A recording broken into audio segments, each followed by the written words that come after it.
Os ditados e expressões da nossa língua portuguesa é mais comum do que se imagina. Eles existem há muitos anos e, dependendo de cada país, podem mudar.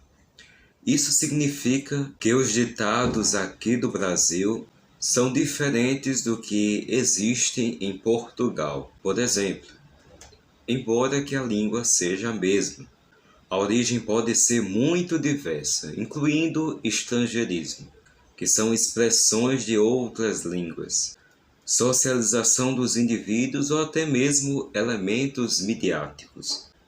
E volta e meia, nós estamos sempre pronunciando alguns deles. Eu sou Márcio Ricardo e está começando agora mais um episódio do podcast Três Pilares. Hoje a gente vai desvendar o que está por trás destes ditados populares. O primeiro é bastante usado. Quando a esmola é demais, o santo desconfia. Se alguém doa muita coisa a alguém, causa desconfiança.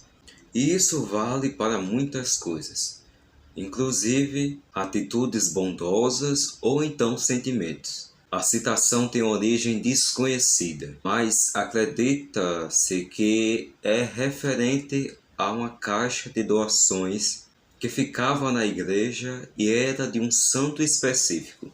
Só que em alguns casos a doação era muito alta. E aí duvidava-se das intenções dessas doações. Filho de peixinho, peixinho é. Quem não já escutou, não é verdade?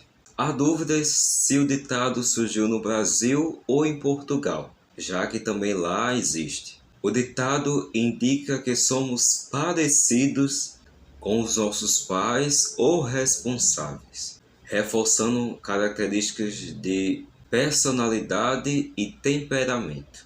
A psicologia destaca que essas características não são genéticas, mas que a formação social e cultural funciona como um espelho de quem está à nossa volta. Por convivermos com os nossos pais o tempo todo, a personalidade deles reflete nos filhos.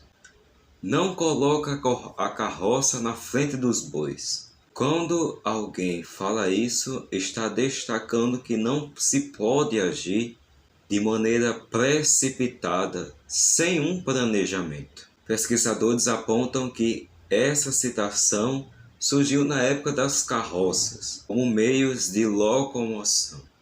Se ela fosse colocada na frente dos bois, a carroça não andava.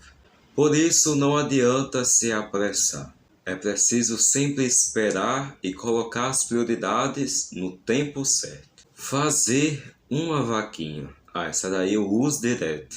Quem nunca disse, vou fazer uma vaquinha para comprar algo? Ou numa reuniãozinha ali com a rapaziada, que sempre acaba numa vaquinha para comprar algo a mais. A expressão significa, portanto, a divisão de despesas para determinada coisa. Pesquisadores acreditam que essa expressão tenha surgido no futebol. Isso mesmo.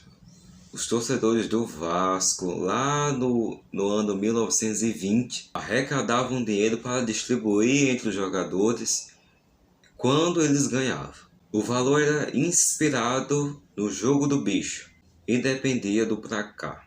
No entanto, o maior prêmio mais desejado era a vaca, que tinha como número 25.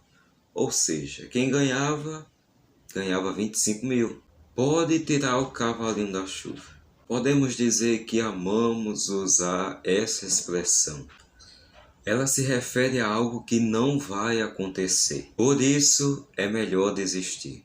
A expressão foi criada há muito tempo, enquanto os cavalos eram a principal forma de transporte no Brasil. Quando a visita chegava, ela deixava o cavalo lá fora, e se a visita era muito querida, o anfitrião pedia para tirar o cavalo da chuva e ficar mais um tempo. Nem que a vaca tussa, essa aí a gente aprende desde criança. Muito provavelmente você já ouviu alguém dizer, não farei isso nem que a vaca tussa. O termo é usado a algo que é impossível de acontecer. Os pesquisadores não sabem a origem da expressão, já que as vacas podem sim tossir. No entanto, acredita-se que a expressão tenha surgido porque os humanos são mais propícios de tossir do que os animais. E para encerrar, as paredes têm ouvidos.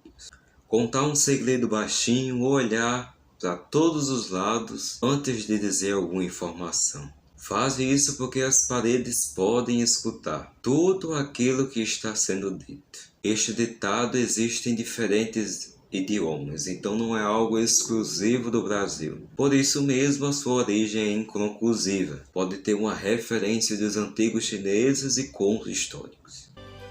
Então, gostou do nosso episódio? Olha, faz o seguinte, nas nossas redes sociais vai ter uma caixinha para você dizer qual citação, qual ditado popular você mais usa.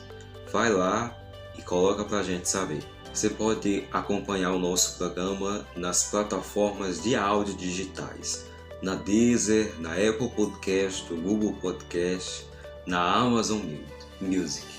Você também pode nos ver pelo YouTube ou pelo Spotify. Aproveita e se inscreve, segue, acompanha a gente. Toda quarta-feira tem um episódio novo do nosso programa. Próxima semana, então, tem mais e eu já estou te esperando.